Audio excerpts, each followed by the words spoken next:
Well, here we are, and it's almost 6 o'clock. So, let's just get started. Wednesday at 6 o'clock, this must be Tales and Cocktails. And it is part 10 of Pride and Prejudice. So a quick reminder, Elizabeth Bennet is visiting her friend Charlotte at the parsonage, which is across the park from Rosings, the home of Lady Catherine de Bourgh. And at this moment, as Elizabeth is visiting Charlotte, Mr. Darcy is visiting his aunt, Lady Catherine. Part 10. More than once did Elizabeth in her ramble, More than once did Elizabeth in her ramble within the park unexpectedly meet Mr. Darcy.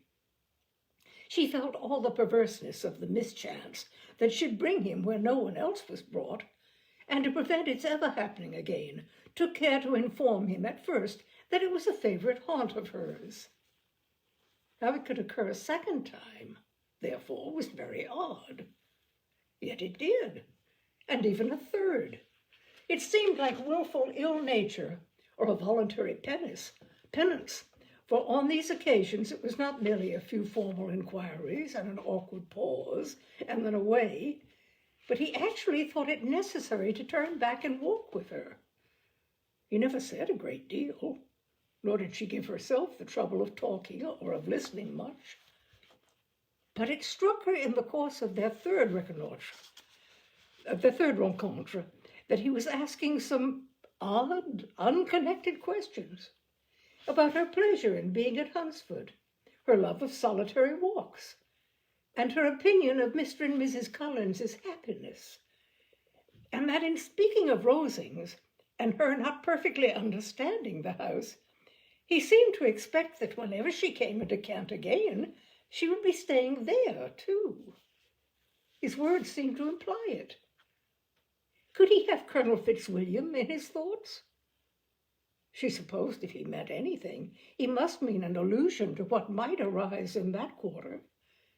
It distressed her a little, and she was quite glad to find herself at the gate in the Pales opposite the parsonage.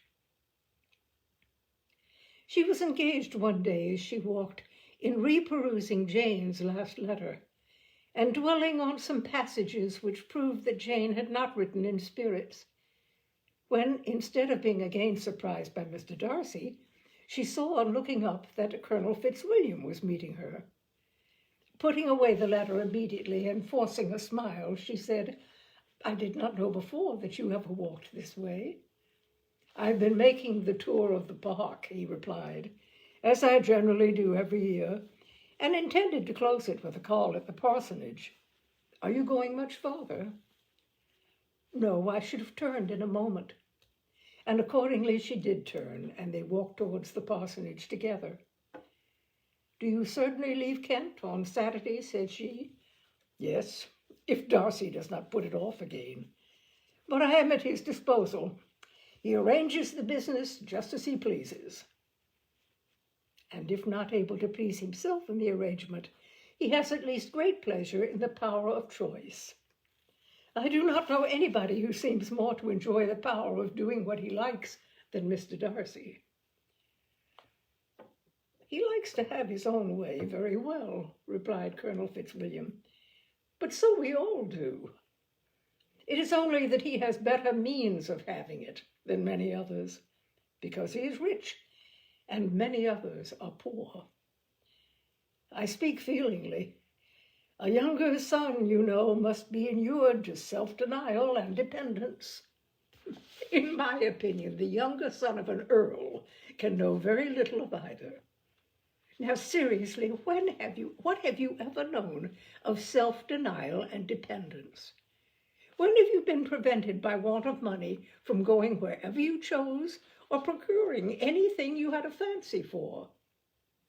These are home questions, and perhaps I cannot say that I have experienced many hardships of that nature, but in matters of greater weight, I may suffer from the want of money. Younger sons cannot marry where they like, unless they like women of fortune, which I think they very often do. Our habits of expense make us too dependent, and there are not many in my rank of life who can afford to marry without some attention to money. Is this, thought Elizabeth, meant for me? And she colored at the idea, but recovering herself, said in a lively tone, "And pray, what is the usual price of an earl's younger son?" "Unless the elder brother is very sickly, I suppose you would not ask above £50,000. He answered in the same style, and the subject dropped. To interrupt a silence which might make him fancy her affected with what had passed, she soon afterwards said, "I imagine your cousin brought you down with him chiefly for the sake of having somebody at his disposal. I wonder he does not marry to secure a lasting convenience of that kind. But perhaps his sister does as well for the present, and as she is under his sole care, he may do what he likes with her." "No," said Colonel Fitzwilliam, "that is an advantage which he must divide with me. I am joined with him in the guardianship of Miss Darcy." "Are you indeed? And pray, what sort of guardians do you make? Does your charge give you much trouble? Young ladies of her age are sometimes a little difficult to manage, and if she has the true Darcy spirit, she may like to have her own way." As she spoke, she observed him looking at her earnestly, and the manner in which he immediately asked her why she supposed Miss Darcy likely to give them any uneasiness convinced her that she had somehow or other got pretty near the truth. She directly replied, "You need not be frightened. I never heard any harm of her, and I dare say she is one of the most tractable creatures in the world. She is a very great favorite with some ladies of my acquaintance, Mrs. Hurst and Miss Bingley. I think I have heard you say that you know them." "I know them a little. Their brother is a pleasant gentleman-like man. He is a great friend of Darcy's." "Oh, yes," said Elizabeth dryly. "Mr. Darcy is uncommonly kind to Mr. Bingley, and takes a prodigious deal of care of him." "Care of him?" "Yes, I really believe Darcy does take care of him in those points where he most wants care. From something that he told me in our journey hither, I have reason to think Bingley very much indebted to him. But I ought to beg his pardon, for I have no right to suppose that Bingley was the person meant. It was all conjecture." "What is it you mean?" "It is a circumstance which Darcy, of course, would not wish to be generally known, because if it were to get round to the lady's family, it would be an unpleasant thing. You may depend upon my not mentioning it. And remember that I have not much reason for supposing it to be Bingley.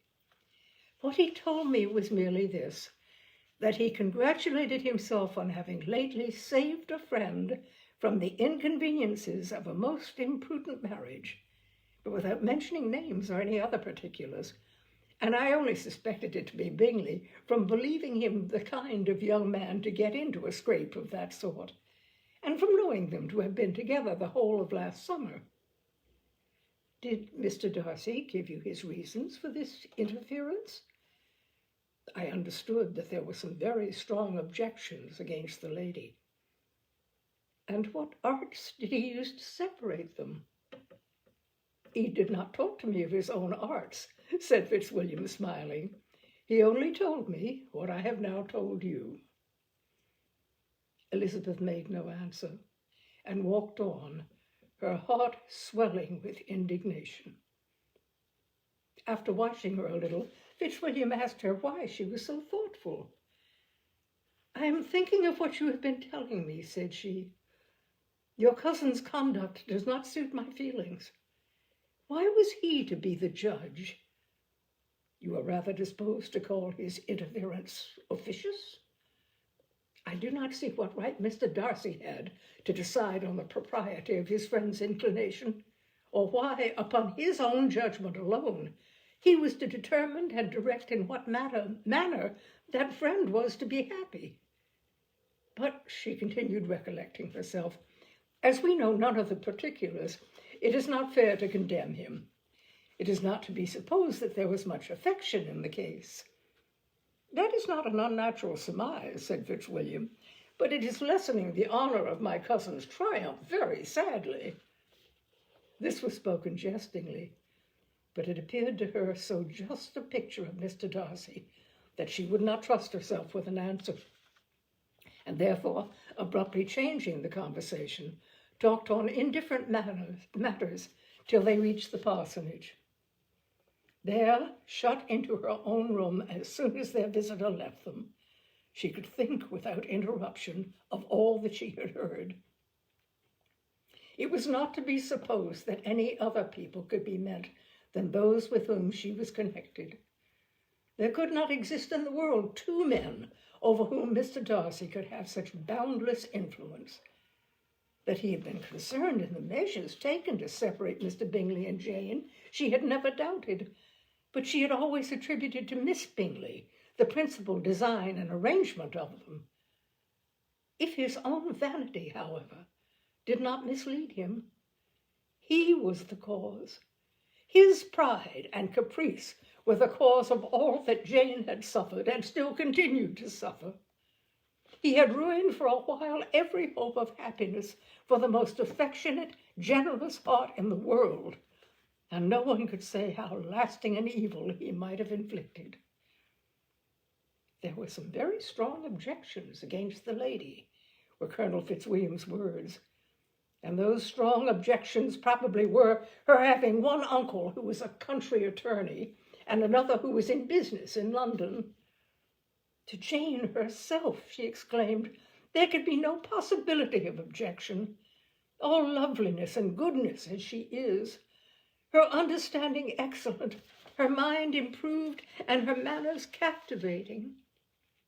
Neither could anything be urged against my father, who, though with some peculiarities, has abilities which Mr. Darcy himself need not disdain, and respectability which he will probably never reach.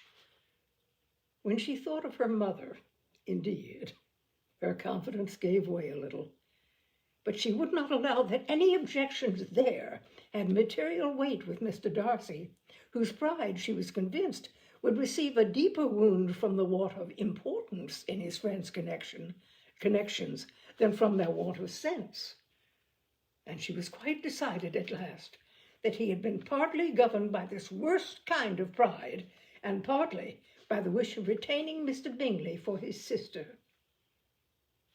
The agitation and tears which the subject occasioned brought on a headache, and it grew so much worse towards the evening that, added to her unwillingness to see Mr. Darcy, it determined her not to attend her cousins to Rosings, where they were engaged to drink tea.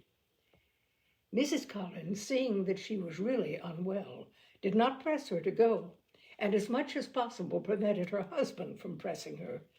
But Mr. Collins could not conceal his apprehension of Lady Catherine's being rather displeased by her staying at home. When they were gone, Elizabeth, as if intending to exasperate herself as much as possible against Mr. Darcy, chose for her employment the examination of all the letters which Jane had written to her since her being in Kent. They contained no actual complaint, nor was there any revival of past occurrences, or any communication of present suffering. But in all, and in almost every line of each, there was a want of that cheerfulness which had been used to characterize her style, and which, proceeding from the serenity of a mind at ease with itself and kindly disposed towards everyone, had been scarcely ever clouded. Elizabeth noticed every sentence conveying the idea of uneasiness, with an attention which it had hardly received on the first perusal. Mr. Darcy's shameful boast of what misery he had been able to inflict gave her a keener sense of her sister's sufferings. It was some consolation to think that his visit to Rosings was to end on the day after the next, and a still greater that in less than a fortnight she should herself be with Jane again, and able to contribute to the recovery of her spirits by all that affection could do. She could not think of Darcy's leaving Kent without remembering that his cousin was to go with him. But Colonel Fitzwilliam had made it clear that he had no intentions at all, and, agreeable as he was, she did not mean to be unhappy about him. While settling this point, she was suddenly roused by the sound of the doorbell, and her spirits were a little fluttered by the idea of it being Colonel Fitzwilliam himself, who had once before called late in the evening, and might now come to inquire particularly after her. But this idea was soon banished, and her spirits were very differently affected when, to her utter amazement, she saw Mr. Darcy walk into the room. In a hurried manner, he immediately began an inquiry after her health, imputing his visit to a wish of seeing that and hearing that she were better. She answered him with cold civility. He sat down for a few moments, and then getting up, walked about the room. Elizabeth was surprised, but said not a word.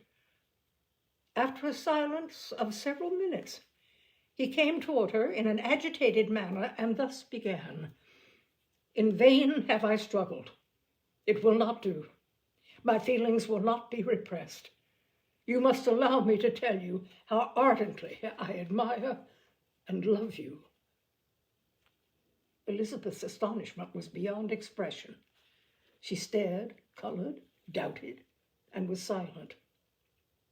This he considered sufficient encouragement, and the avowal of all that he felt and had long felt for her immediately followed. He was not more eloquent, but he spoke well, but there were feelings besides those of the heart to be detailed, and he was not more eloquent on the subject of tenderness than of pride. His sense of her inferiority, of it being a degradation of the family obstacles which judgment had always opposed to inclination, were dwelt on with a warmth which seemed due to the consequence he was wounding, but was very unlikely to recommend his suit. In spite of her deeply rooted dislike, she could not be insensible to the compliment of such a man's affection, and though her intentions did not vary for an instant, she was at first sorry for the pain he was to receive, till, roused to resentment by his subsequent language, she lost all compassion in anger. She tried, however, to compose herself, to answer him with patience when he should have done. He concluded with representing to her the strength of that attachment which, in spite of all his endeavors, he had found impossible to conquer, and with expressing his hope that it would now be rewarded by her acceptance of his hand. As he said this, she could easily see that he had no doubt of a favorable answer. He spoke of apprehension and anxiety, but his countenance expressed real security. Such a circumstance could only exasperate farther, and when he ceased, the color rose into her cheeks, and she said, "In such cases as this, it is, I believe, the established mode to express a sense of obligation for the sentiments avowed, however unequally they may be returned. It is natural that obligation should be felt, and if I could feel gratitude, I would now thank you, but I cannot. I have never desired your good opinion, and you have certainly bestowed it most unwillingly. I am sorry to have occasioned pain to anyone. It has been most unconsciously done, however, and I hope will be of short duration. The feelings which, you tell me, have long prevented the acknowledgment of your regard can have little difficulty in overcoming it after this explanation." Mr. Darcy, who was leaning against the mantelpiece with his eyes fixed on her face, seemed to catch her words with no less resentment than surprise. His complexion became pale with anger, and the disturbance of his mind was visible in every feature. He was struggling for the appearance of composure and would not open his lips till he believed himself to have attained it. The pause was to Elizabeth's feelings dreadful. At length, in a voice of forced calmness, he said, "And this is all the reply which I am to have the honor of expecting?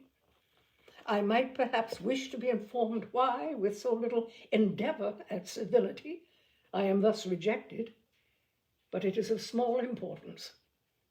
"I might as well inquire," replied she, "why, with so evident a design of offending and insulting me, you chose to tell me that you liked me against your will, against your reason, and even against your character. Was not this some excuse for incivility, if I was incivil? But I have other provocations, you know I have. Had not my own feelings decided against you, had they been indifferent, or had they even been favorable, do you think that any consideration would tempt me to accept the man who has been the means of ruining, perhaps forever, the happiness of a most beloved sister?" As she pronounced these words, Mr. Darcy changed color, but the emotion was short, and he listened without attempting to interrupt her, while she continued, "I have every reason in the world to think ill of you. No motive can excuse the unjust and ungenerous part you acted there. You dare not, you cannot deny that you have been the principal, if not the only means of dividing them from each other, of exposing one to the censure of the world for caprice and instability, the other to its derision for disappointed hopes, and involving them both in misery of the acutest kind." She paused, and saw with no slight indignation that he was listening with an air which proved him wholly unmoved by any feeling of remorse. He even looked at her with a smile of affected incredulity. "Can you deny that you have done it?" she repeated. With assumed tranquillity, he then replied, "I have no wish of denying that I did everything in my power to separate my friend from your sister, or that I rejoice in my success. Towards him I have been kinder than towards myself." Elizabeth disdained the appearance of noticing this civil reflection, but its meaning did not escape, nor was it likely to conciliate her. "But it is not merely this affair," she continued, "on which my dislike is founded. Long before it had taken place, my opinion of you was decided. Your character was unfolded in the recital which I received many months ago from Mr. Wickham. On this subject, what can you have to say? In what imaginary act of friendship can you here defend yourself? Or under what misrepresentation can you here impose upon others? You take an eager interest in that gentleman's concerns," said Darcy in a less tranquil tone and with a heightened color. "Who that knows what his misfortunes have been can help feeling an interest in him?" "His misfortunes," repeated Darcy contemptuously. "Yes, his misfortunes have been great indeed." "And of your infliction," cried Elizabeth with energy. "You have reduced him to his present state of poverty, comparative poverty. You have withheld the advantages which you must know to have been designed for him. You have deprived the best years of his life of that independence which was no less his due than his desert. You have done all this, and yet you can treat the mention of his misfortune with contempt and ridicule." "And this," cried Darcy, as he walked with quick steps across the room, "is your opinion of me. This is the estimation in which you hold me. I thank you for explaining it so fully. My faults, according to this calculation, are heavy indeed. But perhaps," said he, stopping his walk and turning towards her, "these offenses might have been overlooked, had not your pride been hurt by my honest confession of the scruples that had long prevented my forming any serious design. These bitter accusations might have been suppressed had I with greater policy concealed my struggles, and flattered you into the belief of my being impelled by unqualified, unalloyed inclination, by reason, by reflection, by everything. But disguise of every sort is my abhorrence. Nor am I ashamed of the feelings I related. They were natural and just. Could you expect me to rejoice in the inferiority of your connections? To congratulate myself on the hope of relations whose condition in life is so decidedly beneath my own? Elizabeth felt herself growing more angry every moment, yet she tried to the utmost to speak with composure when she said, "You are mistaken, Mr. Darcy, if you suppose that the mode of your declaration affected me in any other way than as it spared me the concern which I might have felt in refusing you had you behaved in a more gentlemanlike manner." She saw him start at this, but he said nothing, and she continued, "You could not have made me the offer of your hand in any possible way that would have tempted me to accept it." Again his astonishment was obvious, and he looked at her with an expression of mingled incredulity and mortification.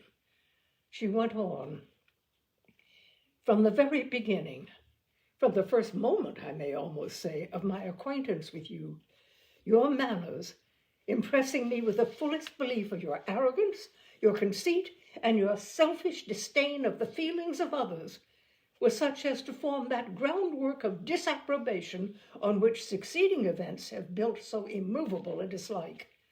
And I had not known you a month before I felt that you were the last man in the world whom I could ever be prevailed on to marry.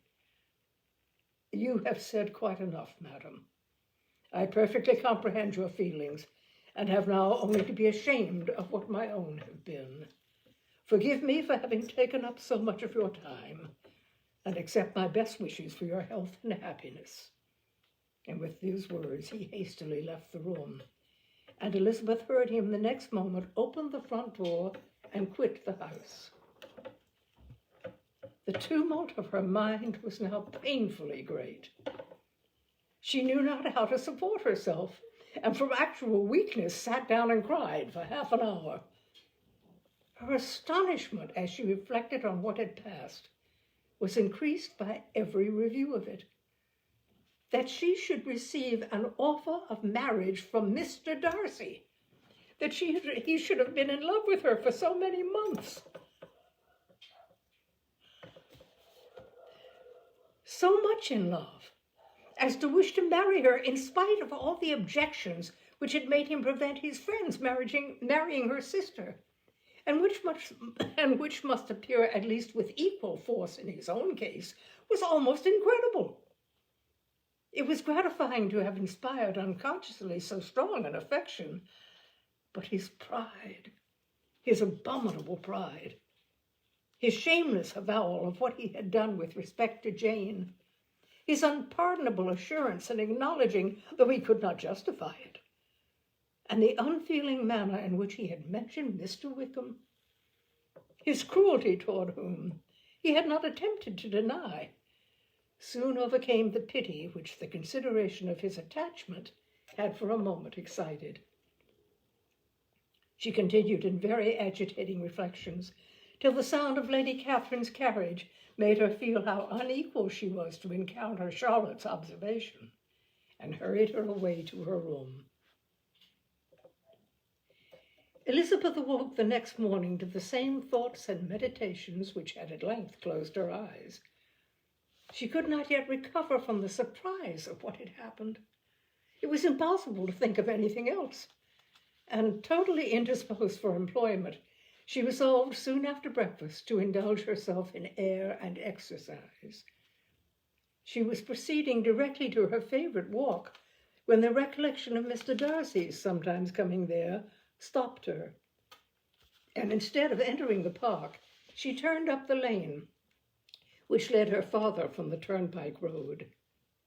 The park paling was still the boundary on one side, and she soon passed one of the gates into the ground. After walking 2 or 3 times along that part of the lane, she was tempted by the pleasantness of the morning to stop at the gates and look into the park. The 5 weeks which she had now passed in Kent had made a great difference in the country, and every day was adding to the verdure of the early trees. She was on the point of continuing her walk when she caught a glimpse of a gentleman within the sort of grove which edged the park. He was moving that way, and fearful of its being Mr. Darcy, she was directly retreating, but the person who advanced was now near enough to see her, and stepping forward with eagerness, pronounced her name. She had turned away, but on hearing herself called, though in a voice which proved it to be Mr. Darcy, she moved again towards the gate. He had by that time reached it also, and holding out a letter, which she instinctively took, said with a look of haughty composure, "I have been walking in the grove some time in the hope of meeting you. Will you do me the honor of reading that letter?" And then with a slight bow, turned again into the plantation and was soon out of sight. With no expectation of pleasure, but with the strongest curiosity, Elizabeth opened the letter, and to her still increasing wonder perceived an envelope containing 2 sheets of letter paper, written quite through in a very close hand. The envelope itself was likewise full. Perusing her way along the lane, she then began it. It was dated from Rosings at 8 o'clock in the morning, and was as follows. "Be not alarmed, madam, on receiving this letter by the apprehension of its containing any repetition of those sentiments or renewal of those offers which were last night so disgusting to you. I write without any intention of paining you or humbling myself by dwelling on wishes which, for the happiness of both, cannot be too soon forgotten. And the effort which the formation and the perusal of this letter need occasion should have been spared had not my character required it to be written and read. You must therefore pardon the freedom with which I demand your attention. Your feelings, I know, will bestow it unwillingly, but I demand it of your justice. 2 offenses of a very different nature, and by no means of equal magnitude, you last night laid to my charge. The first mentioned was that, regardless of the sentiments of either, I had detached Mr. Bingley from your sister, and the other, that I had, in defiance of various claims, in defiance of honor and humanity, ruined the immediate prosperity and blasted the prospects of Mr. Wickham. Willfully and wantonly, to have thrown off the companion of my youth, the acknowledged favorite of my father, a young man who had scarcely any other dependence than on our patronage, and who had been brought up to expect its exertion, would be a depravity to which the separation of 2 young persons, whose affection could be the growth of only a few weeks, could bear no comparison. But from the severity of that blame which was last night so liberally bestowed respecting each circumstance, I shall hope to be in future secured when the following account of my actions and their motives has been read. If, in the explanation of them, which is due to myself, I am under the necessity of relating feelings which may be offensive to yours, I can only say that I am sorry. The necessity must be obeyed, and further apology would be absurd. I had not been long in Hertfordshire before I saw, in common with others, that Bingley preferred your eldest sister to any other young woman in the country. But it was not till the evening of the dance at Netherfield that I had any apprehension of his feeling a serious attachment. I had often seen him in love before. At that ball, while I have the honor of dancing with you, I was first made acquainted, by Sir William Lucas's accidental information, that Bingley's attentions to your sister had given rise to a general expectation of their marriage. He spoke of it as a certain event, of which the time alone could be undecided.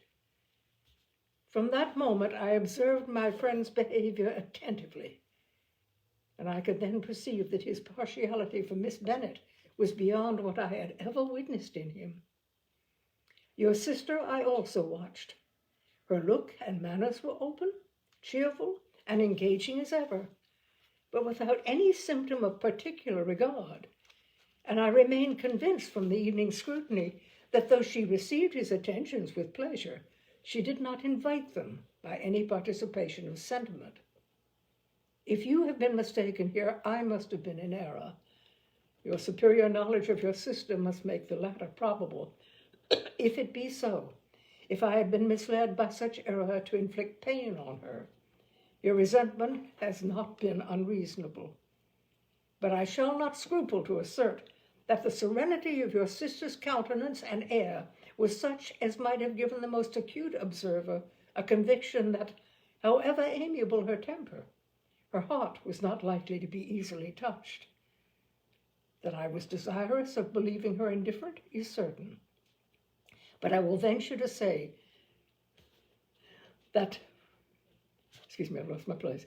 I will venture to say that my investigations and decisions are not usually influenced by my hopes or fears. I did not believe her to be indifferent because I wished it.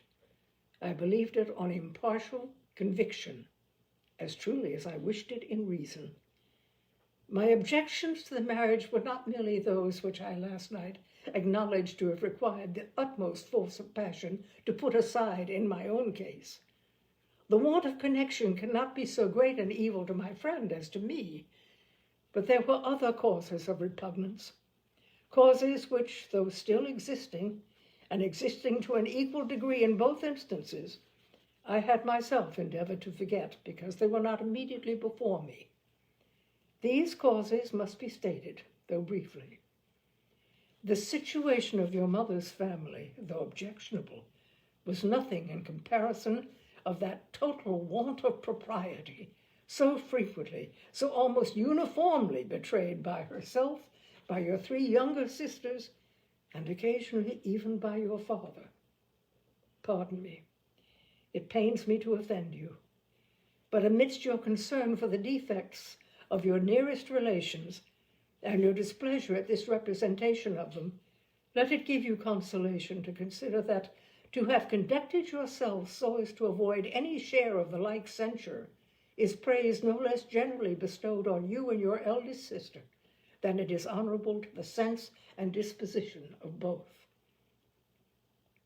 I will only say, Father, that from what passed that evening, my opinion of all parties was confirmed, and every inducement heightened which could have led me before to preserve my friend from what I esteemed a most unhappy connection. He left Netherfield for London on the day following, as you, I am certain, remember, with the design of soon returning. The part which I acted is now to be explained. His sister's uneasiness had been equally excited with my own. Our coincidence of feeling was soon discovered, and alike sensible that no time was to be lost in detaching their brother, we shortly resolved on joining him directly in London. We accordingly went, and there I readily engaged in the office of pointing out to my friend the certain evils of such a choice. I described and enforced them earnestly, but however this remonstrance might have staggered or delayed his determination, I do not suppose that it would ultimately have prevented the marriage had it not been seconded by the assurance which I hesitated not in giving of your sister's indifference. He had before believed her to return his affection with sincere, if not with equal, regard. But Bingley has great natural modesty, with a stronger dependence on my judgment than on his own. To convince him, therefore, that he had deceived himself was no very difficult point. To persuade him against returning into Hertfordshire, when that conviction had been given, was scarcely the work of a moment. I cannot blame myself for having done thus much. There is but one part of my conduct in the whole affair on which I do not reflect with satisfaction. It is that I condescended to adopt the measures of art so far as to conceal from him your sister's being in town. I knew it myself, as it was known to Miss Bingley, but her brother is even yet ignorant of it. That they might have met without ill consequence is perhaps probable, but his regard did not appear to me enough extinguished for him to see her without some danger. Perhaps this concealment, this disguise, was beneath me. It is done, however, and it was done for the best. On this subject, I have nothing more to say, no other apology to offer. If I have wounded your sister's feelings, it was unknowingly done, and though the motives which govern me may to you very naturally appear insufficient, I have not yet learnt to condemn them. With respect to that other, more weighty accusation of having injured Mr. Wickham, I can only refute it by laying before you the whole of his connection with my family. Of what he has particularly accused me, I am ignorant, but of the truth of what I shall relate, I can summon more than one witness of undoubted veracity. Mr. Wickham is the son of a very respectable man who had for many years the management of all the Pemberley estates, and whose good conduct in the discharge of his trust naturally inclined my father to be of service to him. And on George Wickham, who was his godson, his kindness was therefore liberally bestowed. My father supported him at school, and afterwards at Cambridge, most important assistance, as his own father, always poor from the extravagance of his wife, would have been unable to give him a gentleman's education. My father was not only fond of this young man's society, whose manners were always engaging, he had also the highest opinion of him, and hoping the church would be his profession, intended to provide for him in it. As for myself, it is many, many years since I first began to think of him in a very different manner. The vicious propensities, the want of principle, which he was careful to guard from the knowledge of his best friend, could not escape the observation of a young man of nearly the same age with himself, and who had opportunities of seeing him in unguarded moments, which Mr. Darcy could not have. Here again I shall give you pain. To what degree you only can tell. But whatever may be the sentiments which Mr. Wickham has created, a suspicion of their nature shall not prevent me from unfolding his real character. It adds even another motive. My excellent father died about 5 years ago, and his attachment to Mr. Wickham was to the last so steady that in his will he particularly recommended it to me to promote his advancement in the best manner that his profession might allow, and if he took orders, desired that a valuable family living might be his as soon as it became vacant. There was also a legacy of £1,000. His own father did not long survive mine, and within half a year from these events, Mr. Wickham wrote to inform me that, having finally resolved against taking orders, he hoped I should not think it unreasonable for him to expect some more immediate pecuniary advantage, in lieu of the preferment, by which he would not be benefited. He had some intention, he added, of studying the law, and I must be aware that the interest of £1,000 would be a very insufficient support therein. I rather wished than believed him to be sincere, but at any rate was perfectly ready to accede to his proposal. I knew that Mr. Wickham ought not to be a clergyman. The business was therefore soon settled. He resigned all claim to assistance in the church, were it possible that he would ever be in a situation to receive it, and accepted in return £3,000. All connection between us seemed now dissolved. I thought too ill of him to invite him to Pemberley, or admit his society in town. In town, I believe, he chiefly lived, but his studying the law was a mere pretense, and being now free from all restraint, His life was a life of idleness and dissipation.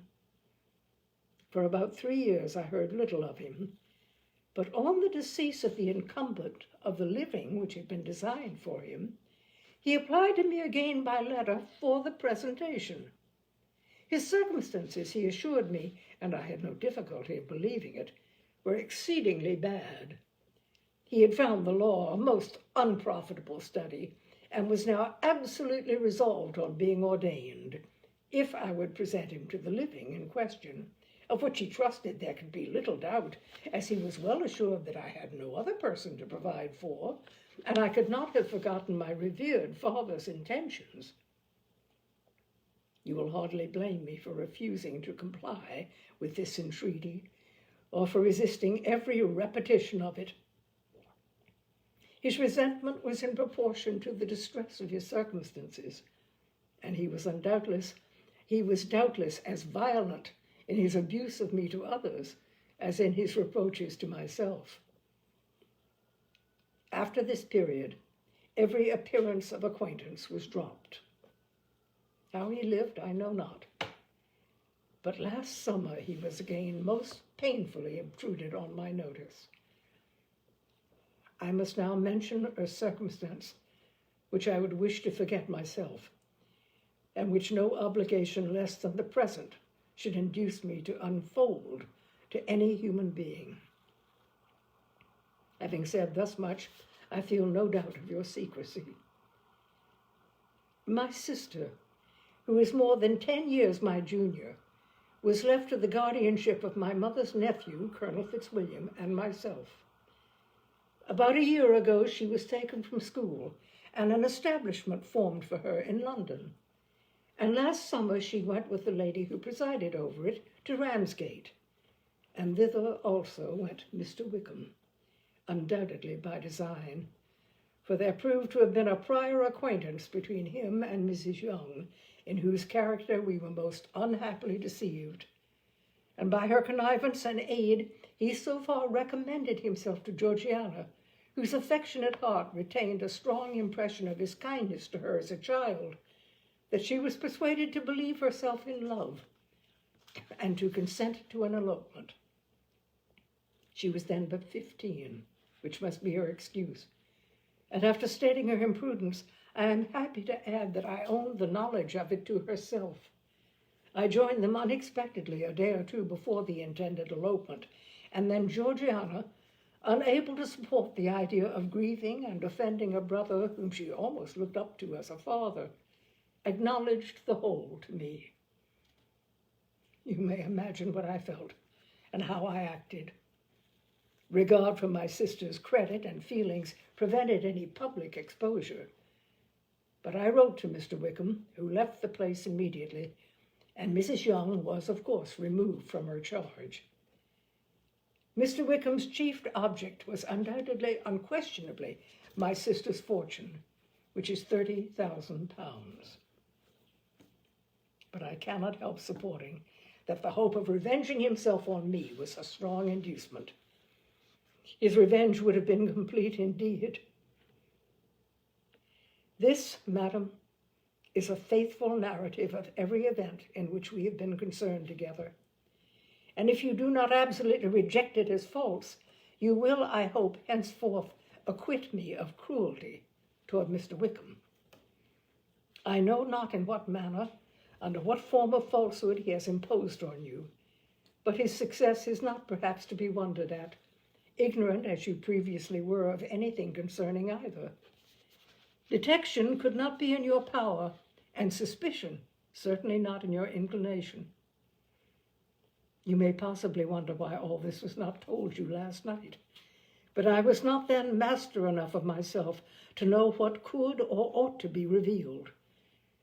For the truth of everything here related, I can appeal more particularly to the testimony of Colonel Fitzwilliam, who, from our near relationship and constant intimacy, and still more as one of the executors of my father's will, has been unavoidably acquainted with every particular of these transactions.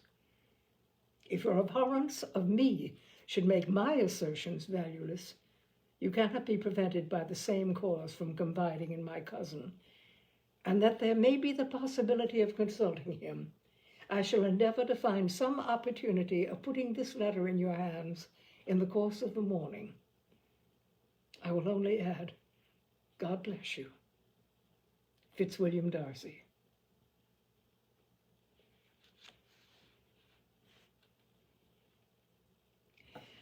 I think we'll hold it there. You can imagine how Elizabeth feels on reading that letter, but that will go on for a bit, so I think we'll save it for next Wednesday. Oh my, the plot thickens. I love this book. So, my dears, that is it for this evening, and I will look forward to continuing with part 11? I think part 11 of Tales and Cocktails next Wednesday. I think it's 11. So good night, take care, stay warm, stay safe, please. And I look forward to seeing you again. Good night.